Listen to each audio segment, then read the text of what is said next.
श्री रामचेतना जागरण संघ पक्षर श्री रामनवमी विशाल पदयात्रा प्रस्तुति चूड़ांत।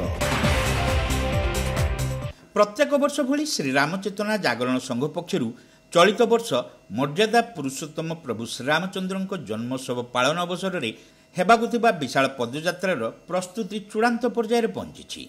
एही परिप्रेक्षी में स्थानीय सिद्धि कल्याण मंडप में आयोजित एक सांबादिक सम्मेलन में श्री रामचेतना जागरण संघर कर्मकर्ता माने जोगदे श्री रामनवमी अवसर में हेबाकुथिबा बाइक रैली और विशाल पदयात्रा संपर्क में विस्तृत सूचना प्रदान करिसेंती।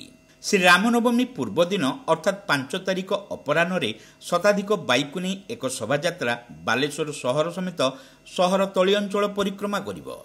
सेहीपरि 6 तारिख रविवार अपराह्न 12टा समय विशाल पदयात्रा स्थानीय परमिट पड़ियारू बाहरी सहर परिक्रमा पूर्वक पुणी सेठारे पहुंचबो बोली श्री रामचेतना जागरण संघर कर्मकर्ता माने सूचना दैछन्ती। एही पदयात्रा रे सहर समेत बालेश्वर जिल्लार विभिन्न अंचलरू 30,000 ऊर्ध्व श्रद्धालु जोगदेवा नहीं लक्ष्य धार्य होइछि। शोभायात्रा श्री राम दरबार झांकी को नहीं ढेंकानाल सिंगीबाजा, पुरीर शंखुआ दल, आदिवासी धुमसा बाजा, एकाधिक कीर्तन दल, श्री हनुमान मूर्तिर बेढ़ा, महादेव मूर्ति सह एकाधिक मेढ़ सामिल हेबे। ଏହି ଶୋଭାଯାତ୍ରା ଶୃଙ୍ଖଳାର ସହିତ ପରମିଟ୍ ପଡ଼ିଆରୁ ବାହାରି ସହର ପରିକ୍ରମା କରି ପୁଣି ସେଇଠାରେ ପହଞ୍ଚିବ ଓ ସେଠାରେ ପ୍ରସାଦ ସେବନର ବ୍ୟବସ୍ଥା କରାଯିବ ବୋଲି କର୍ମକର୍ତ୍ତାମାନେ କହିଛନ୍ତି।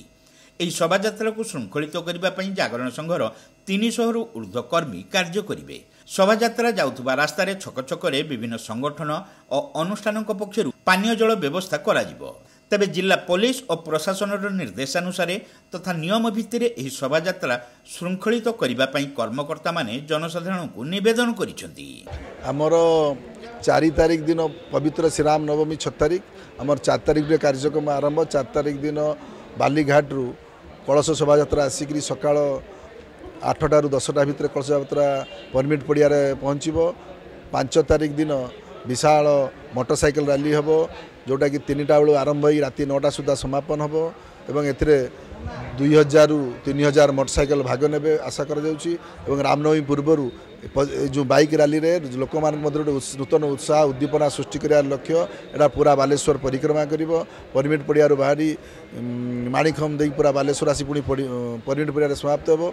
6 तारिख दिन जो दीर्घ आमर 12 वर्ष धरी कार्यक्रम चली आसी 40,000 ऊर्ध्व भक्त राम भक्त योगदान करेंगे एवं विभिन्न गाँव 40 ରୁ 50 मेढ़ संकीर्तन दल मृदंग दल एवं शंख फुंका दल समस्ते आसिकी परिवेश को राममय करेंगे। आपण मध्य समस्त जन बालेश्वरवासी को आह्वान करूँ आसतु समस्ते ए रामनवमी को धूमधाम रे पालन करवा समस्ते इनवल्व हूँ आ जोटी समस्त भक्त समवेत रामचंद्र कौन ना कौन स्थान थी आशीर्वाद देवे तेणु आशीर्वाद को आम नवा आ समस्त सहयोग कामना करुँ भगवान पर प्रार्थना करुँ। आपदाम अपहर्तारम दातारम सर्वसंपदाम लोकाभिराम श्रीराम भूय भूय नमामि।